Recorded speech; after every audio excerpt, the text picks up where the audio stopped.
वाह राम, अरे तुम क्या नहीं जानते हो? जानने के लिए तो सब जान रहे हो, लेकिन मर्यादा की बात है मुझसे पूछने। कहा सुनो मैं बता रहा हूं। कहा बोलिए गुरुदेव। कहा गौतम नारी श्राप बस, गौतम नारी श्राप बस उपल देह धर धीर, अचरण कमल रज चाहती कृपा करो रघुवीर। कहा वाह गुरुदेव वाह, आप अयोध्या से मुझे फंसाने ही लाए हैं क्या? कहा क्या बात है राम? कहा रास्ते में लाए तो एक नारी तारका का वध करा दिया, और यहाँ जो है एक ब्राह्मण एक ऋषि की पत्नी है, मैं छत्री राम इसे चरण रज दे दे। अरे मुझे गोलोक तो गोलोक की बात है, नरक में भी नहीं रहने देना चाहते क्या आप? कहा वाह राम वाह, अरे जिसको तू न फंसाओ तुम्हें फंसाने वाला इस दुनिया में कौन है? सबई नचावत राम गुसाई, और नाच ही नट मरकट की नहीं।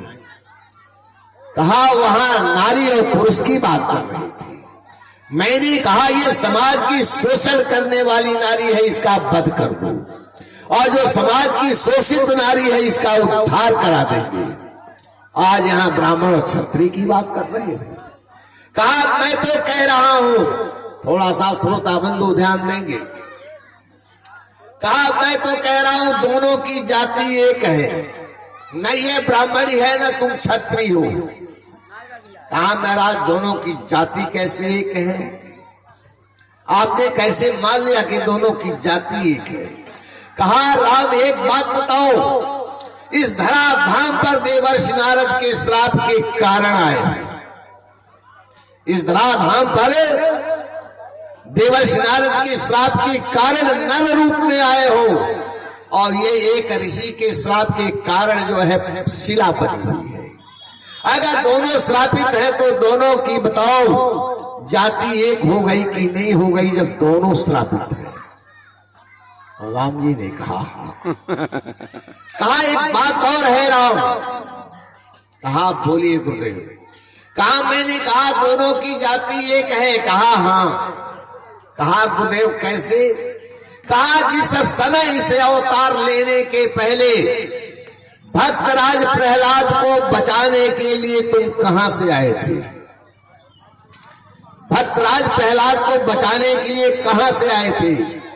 राम जी मुस्कुराते हुए कहते हैं कि गुरुदेव उस समय तो मैं खंबा फाड़ कर आया था।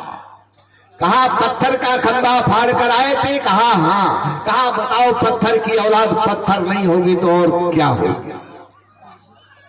पत्थर की औलाद पत्थर नहीं होगी तो और क्या होगी? इसलिए तुम भी पत्थर हो, ये भी पत्थर है, दोनों की जाति एक है।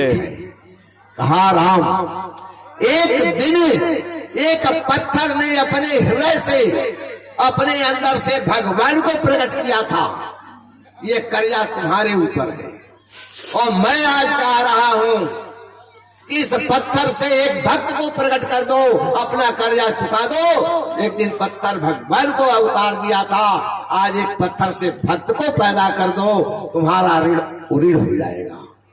इसलिए दोनों की जाति एक है कि नहीं है? कहा गुरुदेव एक बात करें। कहा क्या करना चाहती? कहा इसका कल्याण भी कर दे और मेरा धर्म भी बच जाए, रज चरण न दे तो। कहा करना क्या चाहते हो? कहा इस पर कृपा दृष्टि डालने। कहा नहीं राम, कृपा दृष्टि डालोगे तो अहिल्या का पूर्व इतिहास देखोगे तो पता नहीं से छोड़ दोगे कि ऐसे ही उद्धार करोगे, इसलिए कृपा दृष्टि की जरूरत नहीं है। कहा कर कृपा कर दे। कहा तुम्हारे हाथ में धनुष और बाण है, इसलिए मैं नहीं चाहता कि ये जो श्रापित है शोषित नारी है मरे को क्या मारना है, इसलिए इसको तो जीवन दान देना है।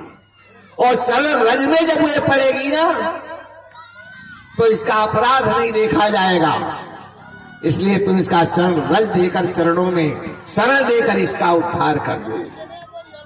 राम जी 3 पग पीछे हटते हैं, 3 पग पीछे हटते हैं और 3 पग पीछे हटकर नर से नारायण का रूप धारण करते हैं। और जो ही धूली उड़ाते हैं ना, वो जंगल ही प्रकाशमान हो गया। सारे वृक्षों में फल और फूल आ गए, सारा जंगल हरा भरा हो गया। और साथ ही साथ वह प्रकाश पुंज धीरे धीरे सिमेटते सिमेटते उस शिला के अंदर गया। और जब शिला के अंदर गया तो तब तेज पुंज प्रकट भई। वहां एक प्रकाशमान नारी आई, एक प्रकाशमान नारी आई। राम जी ने पूछा, अहिल्या अहिल्या, कहा हाँ बोलिए प्रभु। कहा तुम्हारे पति ने तुम्हें श्राप क्यों दे दिया? राम जी ने पूछा, तुम्हारे